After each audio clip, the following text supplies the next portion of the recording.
ત્રીજા મુદ્દાની વાત કરીએ તો ગુજરાતમાં વ્યસન એક મૌન મહામારી બની ગયું છે। લોકસભામાં રજૂ થયેલા તાજેતરના રિપોર્ટમાં ચોંકાવનારો ખુલાસો થયો છે કે ગુજરાતમાં 1 કરોડથી વધુ લોકો તમાકુ, બીડી, સિગારેટ અને ગુટકાના ઘાતક વ્યસનના શિકાર છે।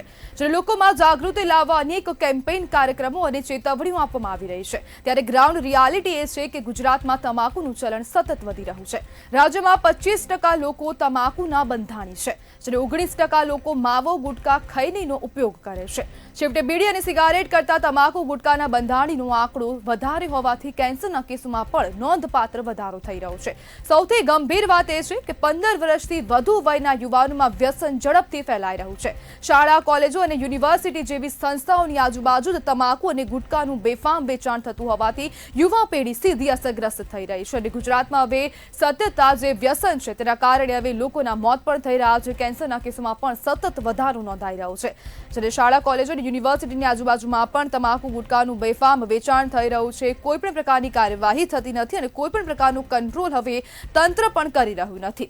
જ્યારે 15 વર્ષથી નાની ઉંમરના બાળકો જે છે, યુવાઓ છે, તે લોકો પણ હવે વ્યસન તરફ સતત આગળ વધી રહ્યા છે અને ગુજરાતમાં 19% લોકો ધૂમ્રપાન રહિત તમાકુનો ઉપયોગ કરી રહ્યા છે, જ્યારે 20%થી ઉપર પણ લોકો જે સિગારેટ અને બીડીનો ઉપયોગ કરી રહ્યા છે। બીડી, સિગારેટ કરતા ગુટકાના બંધાણી નોંધપાત્ર રીતે સતત વધી રહ્યા છે અને ગુજરાતમાં અનેક જગ્યાએ હવે ગલી ગલીઓમાં આ વ્યસનના જે પડીકા હોય છે તે મળી રહ્યા છે।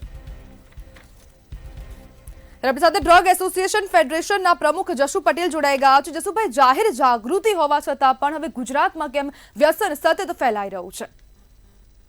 ખબર નહીં। અત્યારે હાલ જોવા જાવ તો કેન્સરના પર્સન્ટેજ 15% જે હતા આજે 23%થી વધુ લોકો, અને આજે ખુલ્લેઆમ તમાકુ 15 વર્ષના છોકરાઓ પણ ખુલ્લેઆમ તમાકુ ખાતા થઈ ગયા છે।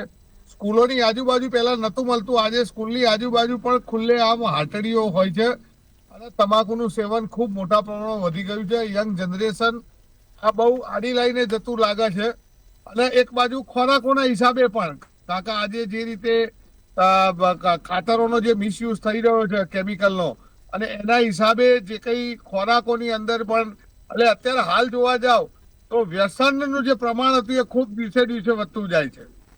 જસુભાઈ, જે પ્રમાણે વ્યસનનું જે બેફામ વેચાણ થઈ રહ્યું છે, તો પછી આ મુદ્દાને તંત્ર ક્યારે ગંભીર લેશે? ક્યારે હવે આ વ્યસન જે છે તેના વેચાણ પર કંટ્રોલ લાવવામાં આવશે? ક્યારે કડક કાનૂની કાર્યવાહી કરવામાં આવશે?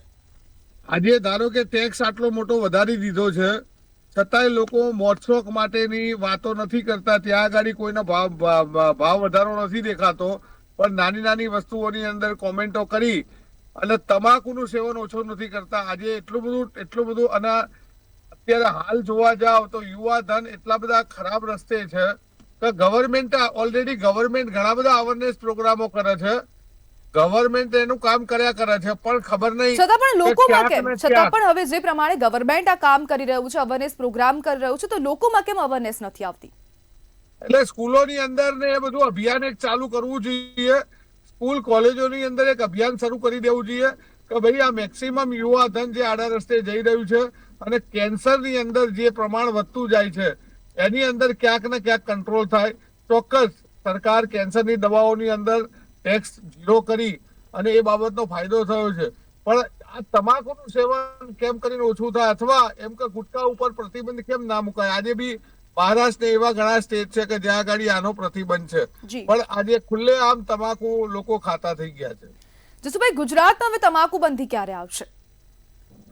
ગુજરાતની તમાકુ બંધી વચ્ચે હતી જ, આજે ભલે અલગ અલગ કર્યું, પહેલા બધું મિક્સ આવતું હતું, હવે અલગ અલગ કર્યું છે, પણ એ તો કાયદાકીય રીતે સૌ રીતે એનો ઉપયોગ કરતા હોય છે અને આજે બંને મિક્સ કરીને લોકો ખાતા હોય છે તમાકુ। તો જી બિલકુલ, જસુભાઈ, જોડવા બદલ આપનો આભાર।